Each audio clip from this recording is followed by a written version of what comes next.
Hello, guys. Welcome to the world of science fiction.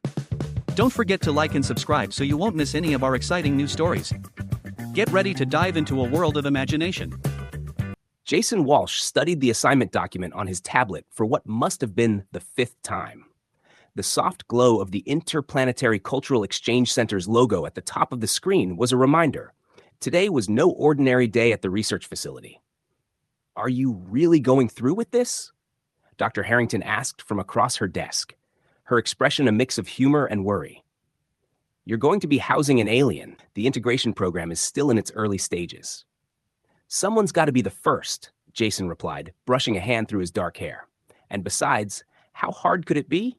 They're supposed to be highly advanced." Dr. Harrington chuckled. "Advanced doesn't mean easy to live with. Your new roommate arrives tomorrow. Did you go over the file on Naron culture?" "Several times. No family bonds, purely professional relationships, and," he paused, "no emotional attachment whatsoever in their society." "Correct. And yet, you still volunteered." Jason drummed his fingers on the edge of her desk. "I specialize in cross-cultural communication. This is a once-in-a-lifetime opportunity." "Just remember," she said, "this isn't just research. You'll actually be living with her." "Her?" Jason's eyebrows shot up. "Yes, Laura. She's one of their top xenosociologists." Dr. Harrington handed him another tablet. "Here's her profile." The image on the screen took Jason by surprise. Her appearance was alien, with a soft blue skin tone that seemed to shimmer under light, yet there was an eerie beauty about her. Her deep purple hair framed a face that was nearly human, save for some differences in bone structure. "Her hair changes color with her emotions," Dr. Harrington noted. "They can't control it. It's an automatic response. Makes them terrible liars, apparently." "And they agreed to this? Living with humans? They're as curious about us as we are about them. Perhaps even more. They find our attachment-based society fascinating, like studying ancient history." Jason skimmed the file. "It says they don't even have a word for love in their language. No concept of romantic or familial bonds or emotional attachment. Their society is entirely based on logic and biological necessity." The next morning, Jason paced his apartment, doing one last check. The spare room was set up, and the kitchen was stocked with both Earth food and the nutrient packets Naron were said to prefer. Right at 9 a.m., the doorbell chimed. Jason took a deep breath and opened the door. The photos hadn't done her justice. Laura stood in the doorway, tall and poised, her hair now a soft silver with hints of blue. Her eyes, a darker blue than her skin, observed him with scientific interest. "Greetings, Jason Walsh. I am Laura." Her English was flawless, with a lilting quality that was distinctly non-human. "Yes, everything's in order. Would you like to come in?" He stepped aside, inviting her in. She moved with graceful precision. "This is an adequate dwelling. The parameters for human habitation seem to be met." Jason couldn't help but smile. "That's one way to put it. Would you like to see your room?" "Yes, I need to organize my research materials." She followed him down the hall, her hair shifting slightly to green at the tips. "Does the color mean something?" Jason asked, noticing the change. Laura touched her hair with a faint frown. "Curiosity. It is inconvenient sometimes having such visible indicators of mental states." "I find it fascinating," Jason said, opening the door to her room. "It's like a built-in mood ring." Her hair flickered with hints of orange. "I am not familiar with this mood ring concept." "It's a human novelty. It changes color with body temperature, not nearly as accurate as your hair." "You seem amused," she noted. "Your facial muscles moved in what humans call a smile." "I do like to joke sometimes. Do you have humor on Naron?" "We understand humor's theoretical basis," she said, unpacking her belongings methodically, "though its practical use appears inefficient." Jason leaned against the doorframe. "Inefficient?" "It lacks a clear purpose in communication or survival." "Maybe not everything has to be practical," Jason suggested. "Some things are just enjoyable." Laura paused, her hair swirling with purple and silver. "The concept of enjoyable comes up frequently in human discourse, but it lacks objective measures." "That's because it's subjective. It varies from person to person." "Inefficient," she repeated, though her hair showed a hint of green at the tips again. "Would you like breakfast?" Jason offered. "I can cook, or there are the nutrient packets." "The packets are sufficient." She took one from her bag. "Your offer to prepare food is unnecessary. It's not about necessity. I like cooking, and sharing meals is a social custom for humans. Her hair shifted to a mix of purple and blue. You want to observe my responses to human customs? Well, yes, but I also thought it might be nice. Nice, another subjective term, she said, but didn't refuse. Perhaps, for my research, I should observe this custom. Jason grinned. Great, I make good pancakes, if you'd like to try them. These pancakes, do they provide adequate nutrition? They provide everything, Jason replied, heading to the kitchen, including enjoyment. He could feel her observing him as he gathered ingredients. Her hair settled into a curious green pattern with occasional flickers of other colors. This was going to be an interesting experiment indeed, the kitchen filled with the scent of butter and vanilla as Jason flipped the first pancake. Lura stood at a precise 2-meter distance, watching intently. The heat causes a chemical reaction in the mixture, she observed, her hair swirling with scientific interest. Isn't this an inefficient way to prepare nutrients? Jason slid a pancake onto a plate. Here, try it with maple syrup. Syrup? Her hair flickered uncertainly as she looked at the bottle. It's mostly sugar compounds. Exactly, Jason said with a grin, pouring syrup over his stack. Sweet things taste good. Lura tentatively picked up her fork, cut a small, perfect square, and took a bite. Her hair shifted to a golden hue, reminding Jason of sunrise. The taste is unexpected, she admitted. Good unexpected? I don't have enough data for comparison, she replied, but took another bite, this time less rigidly. Your hair says you're enjoying it, Jason pointed out. Lura touched her hair, and it returned to a neutral silver. The color response can be misleading. Oh, I'm sure it can, Jason said, smiling as he finished his meal. I'll head to the research center soon. Will you be okay here? I am capable of independent function, she replied, seeming slightly offended by the question. Jason entered the research lab early, hoping to check in on his new colleague. Feel free to make yourself at home, he said, noticing her looking around with a hint of confusion. Her hair subtly rippled, mirroring her thoughts. This dwelling is not my home, she replied. My home is on Nara. It's just a phrase, Jason explained, smiling. It means to relax, to use whatever you need. Your language includes many vague expressions, Lura observed, her hair reflecting a scholarly green. How do humans communicate with accuracy? Jason grabbed his bag and headed to the door.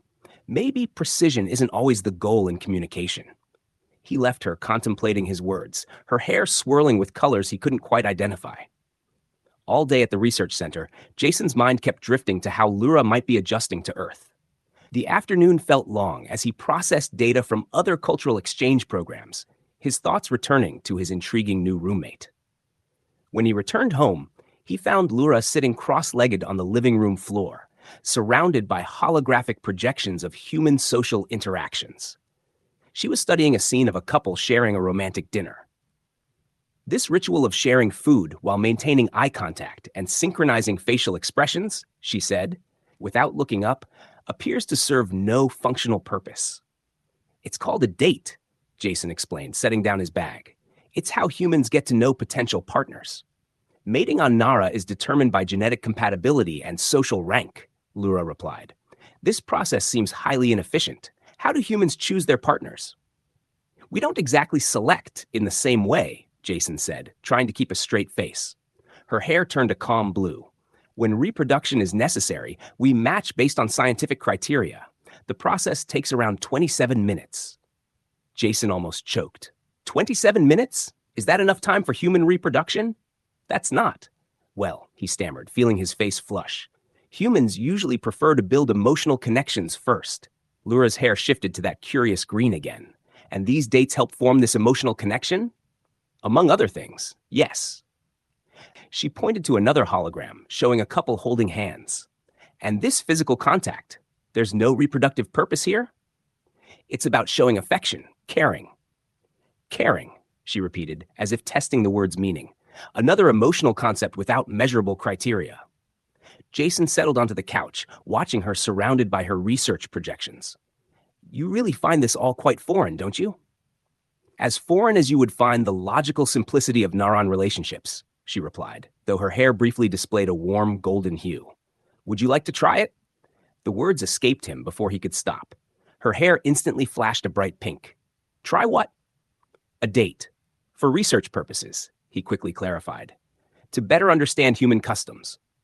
Her hair flickered through several colors before settling on a blend of green and something shimmering, unsteady. That would make for an interesting field study. Great, Jason smiled, doing his best to sound formal. Tomorrow evening? Very well. Lura nodded. I'll prepare appropriate observation protocols. As she returned to her holograms, Jason caught a glimpse of her hair shifting to a shade he'd never seen, an iridescent color that seemed to dance with potential. Perhaps Dr. Harrington was right. This was going to be more than just research. The next evening, Jason found himself uncharacteristically anxious as he prepared dinner. He chose to cook at home rather than overwhelm Lura with a restaurant for their research date. When she emerged from her room, he nearly dropped his spatula. She had exchanged her usual functional attire for a flowing dress that complemented her blue skin. I observed that humans often alter their appearance for these events, she said, noticing his reaction. Is this attire appropriate? Yes, you look beautiful, he blurted out before he could phrase it scientifically. Her hair rippled with that warm golden color, despite her neutral expression. Beauty is a subjective concept. Very subjective, Jason agreed, his eyes lingering on her hair, catching the light. Dinner's ready. He'd set the table with candles, another human tradition that had intrigued Lura.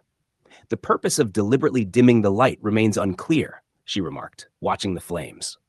It sets a mood, Jason explained, serving the meal. He'd created a fusion of Earth cuisine with flavors she might enjoy. Mood exists independently of lighting levels, she replied, though her hair betrayed her interest, swirling with curious patterns. Try the food, Jason suggested, enjoying the way her expressions grew less composed with each experience. She took a careful bite, and her hair immediately turned that brilliant gold. The flavor combination is intriguing. Just intriguing? Jason teased, noticing her hair brighten when he smiled at her. My vocabulary is inadequate to describe the sensory experience, she admitted, taking another bite with less restraint. That's part of the human experience, he said softly. Sometimes words aren't enough. Her hair shifted to a questioning purple. How do you communicate when words are insufficient? Sometimes we don't. Jason reached across the table, his fingers brushing against hers. Her hair exploded into a cascade of colors, and she didn't pull away. Your body temperature has increased by 1.2 degrees, she observed. Another human response that's hard to quantify, he replied softly. Fascinating, she whispered, without adding a scientific note for once. As they continued eating, Jason noticed Lura's posture relaxing, her movements less rigid. Her hair displayed a kaleidoscope of colors, especially when their eyes met or their hands accidentally brushed as they reached across the table. Do all human dates proceed this way? She asked, her voice carrying a new tone. Every date is different. That's what makes them interesting. Different is inefficient, she replied, though her hair showed curiosity mixed with something deeper. Not everything valuable is efficient, Jason said, gathering his courage. Would you like to watch a movie after dinner? For research purposes, of course. Her hair rippled with that sunrise gold. That would provide additional observational data. As they moved to the couch, Jason noticed her sitting closer than usual, her hair occasionally brushing his shoulder, a quiet display of colors, hinting at an understanding she was only beginning to explore. Her hand touched his shoulder, sending shivers through him that had nothing to do with static electricity. Your heart rate has increased, she noted, her voice softer than usual. It's another measurable response to something beyond measurement, he replied, enjoying the way her hair seemed to glimmer in response to his words. Perhaps this experiment was going to be far more intriguing than either of them had expected. As the movie continued, Jason became increasingly aware of every small movement Laura made. Her hair had settled into a mesmerizing array of colors he'd never seen before, colors that deepened each time their eyes met. These characters, Laura murmured, her voice quieter than normal. Their actions seem very irrational. Love often is, Jason replied, noticing the space between them on the couch was shrinking. And yet, they persist. Her hair flickered with a new, iridescent color. Despite the inefficiency, they continue to seek out these emotional connections. Taking a chance, Jason let his hand rest near hers. Some things are worth a bit of inefficiency. Laura's fingers moved subtly, almost reaching his. I am experiencing some unusual physiological responses. Like what? He could barely breathe as her fingers touched his. Elevated heart rate, increased body temperature, erratic breathing. Her hair seemed to glow brighter, and my color shifts are unprecedented. I've noticed, he said with a gentle smile, interlacing their fingers. Your hair's been changing all evening. Change is inefficient, she whispered, but didn't pull back. Instead, she leaned in closer. Is that still what you believe? Jason turned to her fully, captivated by the way the light caught her blue skin. For the first time, Laura looked at a loss for words. My research parameters didn't prepare me for this. The best discoveries often happen outside parameters. Her hair blazed with golden hues, tinged with deeper shades he'd never seen. Jason, I find myself experiencing responses that defy measurement. Then try to describe them, he suggested softly. Hesitantly, she placed her hand over her chest. It feels warm, unstable, but not unpleasant. And here? He gently squeezed her hand.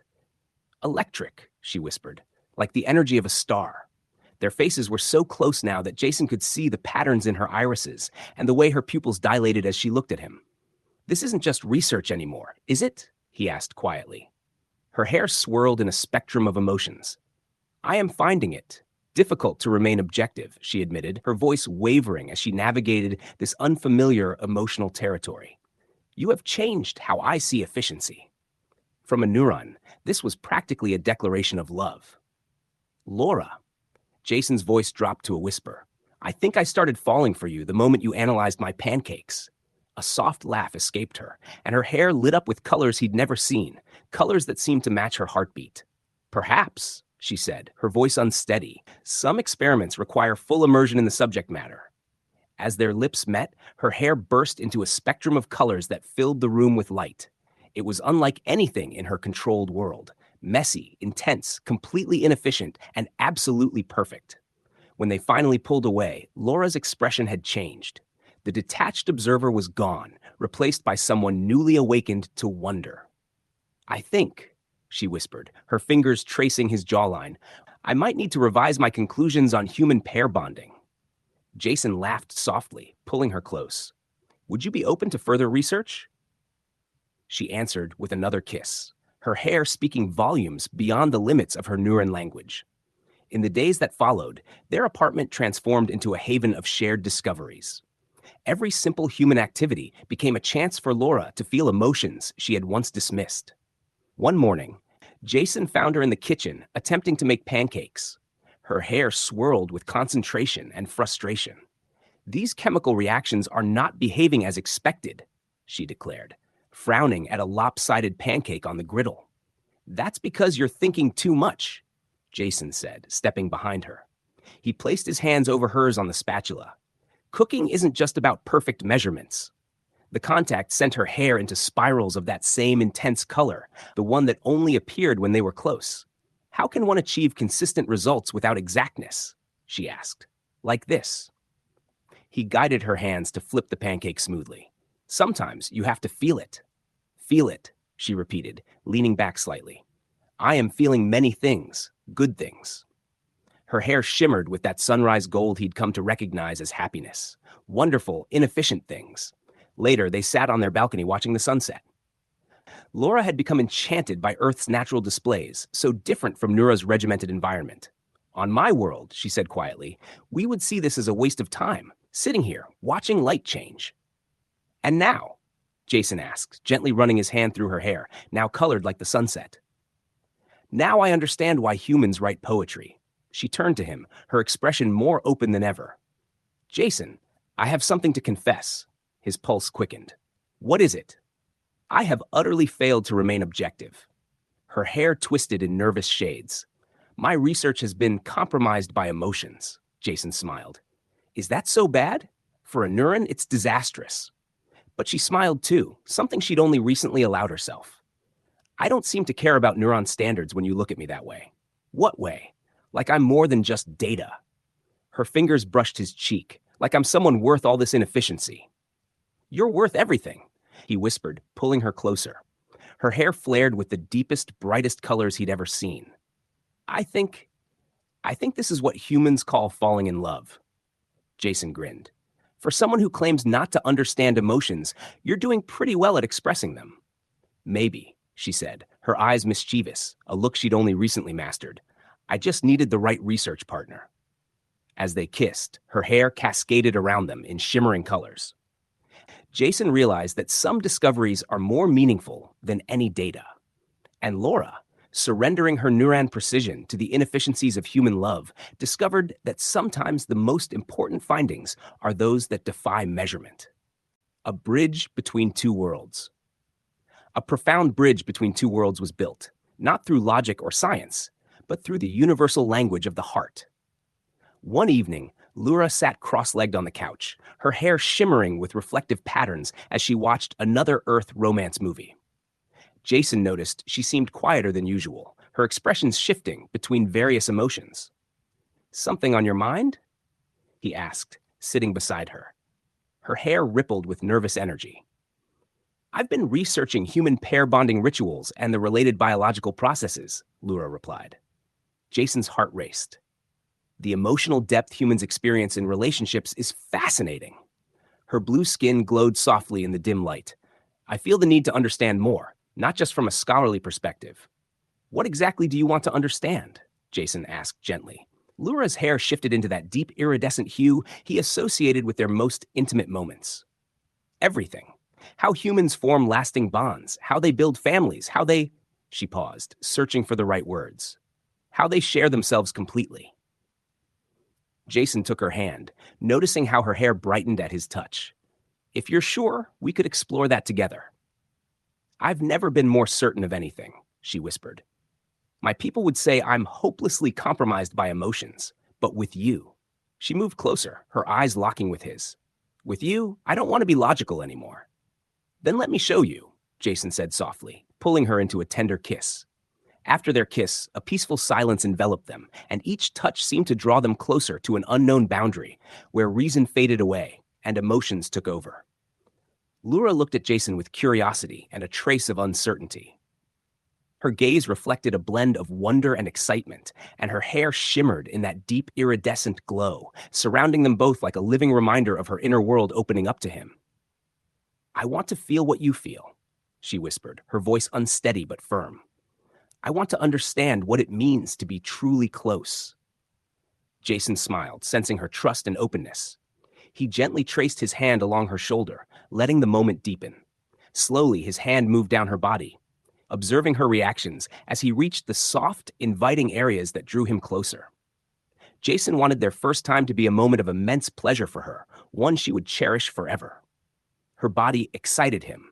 The beauty of her curves captivated him, and he wished the moment would never end. They both felt more than just physical attraction. They felt a true closeness, created by mutual trust.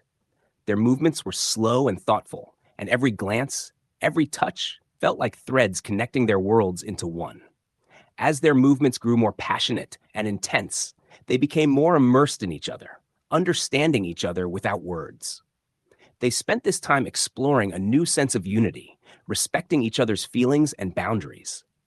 Laura, who was once focused on scientific analysis, allowed herself to fully dissolve in the moment, abandoning her norms and diving into an emotional realm that had previously been out of reach. Together, they experienced something beyond physical closeness. It was a moment where two people truly embraced each other for who they were. When it ended, Laura, still wrapped in the afterglow of her emotions, looked at Jason, her face radiating warmth and joy. Now I understand, she whispered, smiling gently, why humans find so much meaning in closeness.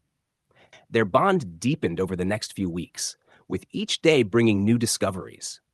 Laura became more open with her emotions, her hair constantly changing to display beautiful colors of love and joy that had become familiar to both of them.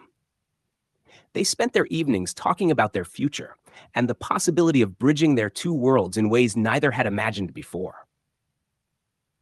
I never understood why humans build families, Laura admitted one night as they lay together, watching the stars from their balcony. Now, I can't imagine not wanting to create something permanent with you. Jason pulled her closer, amazed at how naturally they fit together. We'll figure it out together. Her hair shimmered with happy colors. Together? That's another idea I never truly understood until I met you.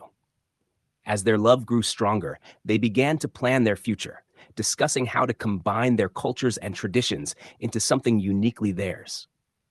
What had started as an experiment in cultural exchange had become something far more meaningful, a testament to the power of love to transcend even the vastness of space. The morning the official communication arrived from Nara, Lura's hair changed to a deep, stormy gray, something Jason had never seen before. She stood still in their living room, the holographic message flickering before her. "They know," she whispered, her voice trembling. "The High Council has declared my relationship with you a violation of research protocols." Jason rushed to her side, his heart pounding. "What does that mean?" "They're ordering me to return immediately for emotional decontamination," she said, her voice breaking on the clinical term. Her hair swirled with fear and defiance. "They can't do that," Jason protested, pulling her close. "You're not just a research subject anymore." "By Narran law, I am the property of the state," Lura explained. But her posture had changed. Gone was the rigid stance of her early days. She melted into his embrace, her hair slowly shifting to the sunrise golden color he loved. "But I'm not the same person who left Nara." The holographic message continued, listing her violations: unauthorized emotional engagement, scientific objectivity compromised, biological integration with a research subject. "I need to tell you something," Lura said, turning in his arms. Her hair suddenly flared with an entirely new color, a soft, pearl-like luminescence. "I've been experiencing unusual physiological changes." Jason's eyes widened as the realization hit. "Are you pregnant?" "Yes," she said, placing her hands on her stomach. "Our child will be the first of their kind, half human, half Neuron." Joy and fear mixed in Jason's heart. "The Council will see this as the ultimate transgression," Lura finished, her hair now streaked with fierce determination. "They believe emotional bonds weaken our society. A child born out of love. They'll see it as a threat to everything they stand for."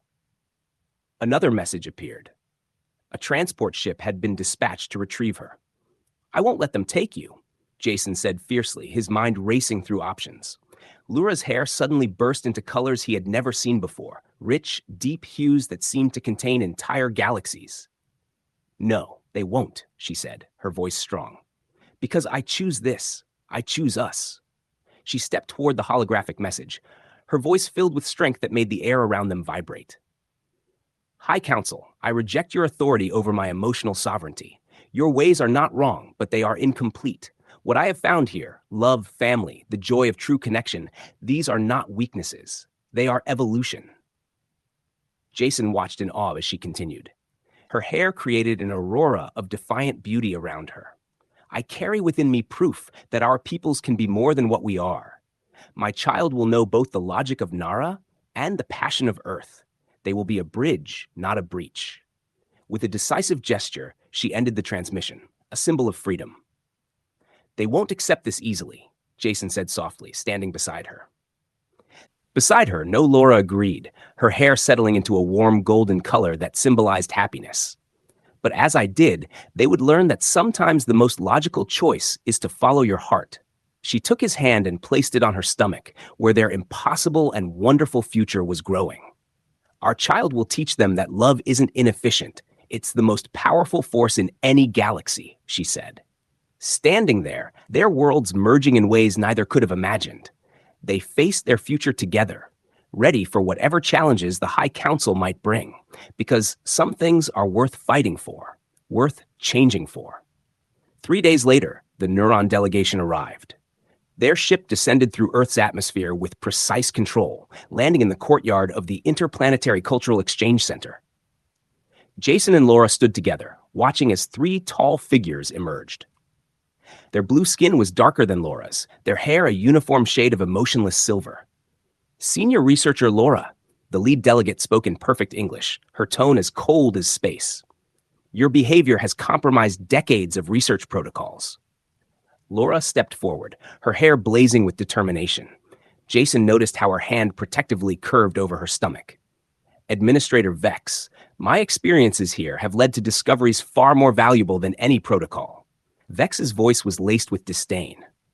You've allowed yourself to be contaminated by primitive emotional responses. Her eyes narrowed at Laura's subtle protective gesture. You've permitted biological integration. I'm carrying a child, Laura announced, her hair shimmering with pride and defiance. A child conceived in love, not clinical necessity. The other delegate's hair betrayed the first sign of emotional struggle, flickers of shock and horror breaking through their silver uniformity. This is precisely why we must return you to Nara immediately, Vex declared. You require extensive reconditioning. The embryo will be terminated as it represents an unauthorized genetic experiment. Jason stepped forward, anger rising in his chest, but Laura's touch stopped him. No, she said clearly and firmly. I am not an experiment to be reset. I am a person who has discovered that your way is not the only way. This child is not a mistake. It's evolution. Evolution?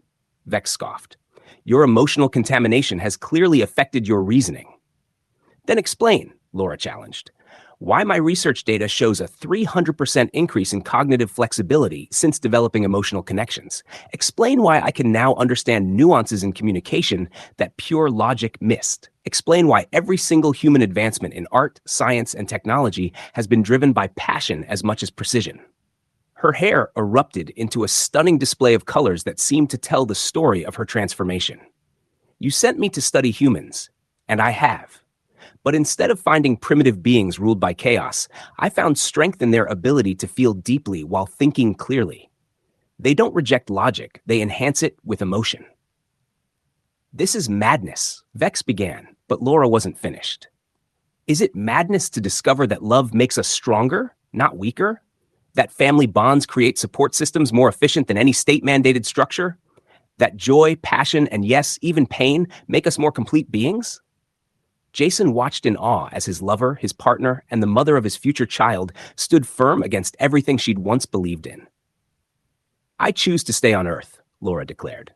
Not because I reject Nara, but because I want to build a bridge between our worlds. My child will be living proof that logic and emotion can coexist, that they can make each other better. Vex's hair finally betrayed her, showing traces of uncertainty. The Council will not accept this. Then the Council must evolve too, Laura said softly. Look at your own hair, Administrator. Even now, it shows colors you're trying to suppress. How long has Nara denied its own nature in pursuit of perfect logic? The courtyard fell silent as Vex visibly struggled with emotions she had been trained all her life to suppress. You're asking us to overturn centuries of social order, she finally said. I'm asking you to expand it, Laura corrected, reaching back to take Jason's hand. Imagine what we could become if we embraced all parts of ourselves.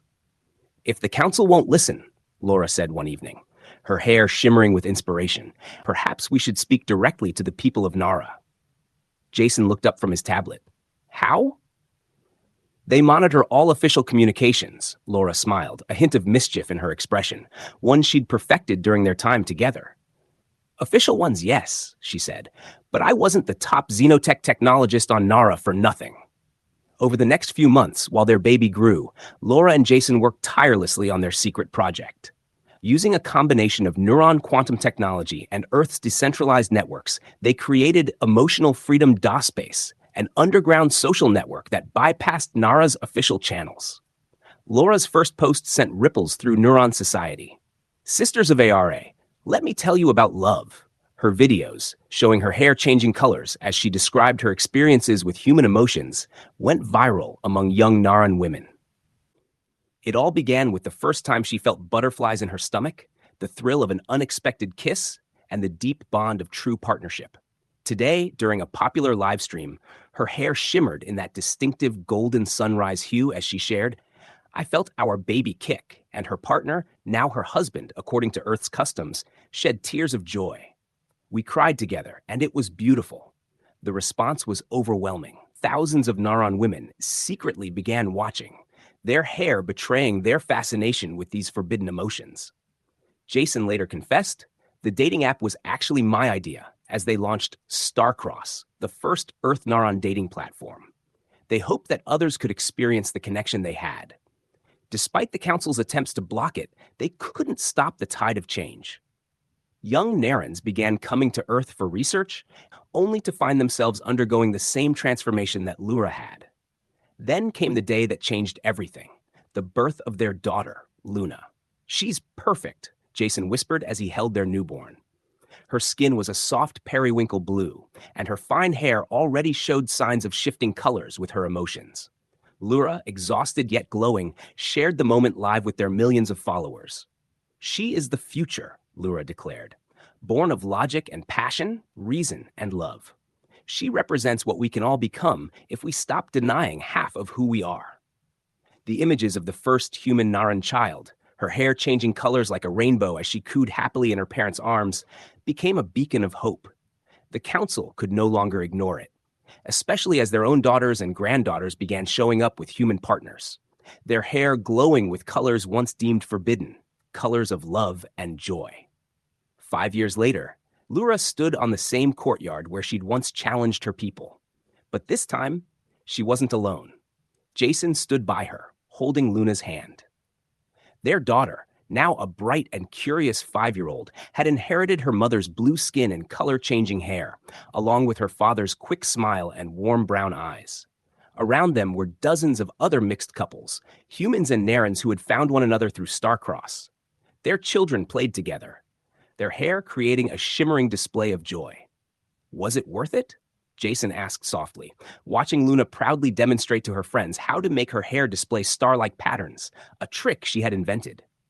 Lura's hair glowed with that same golden hue that had never faded. "Look around," she smiled.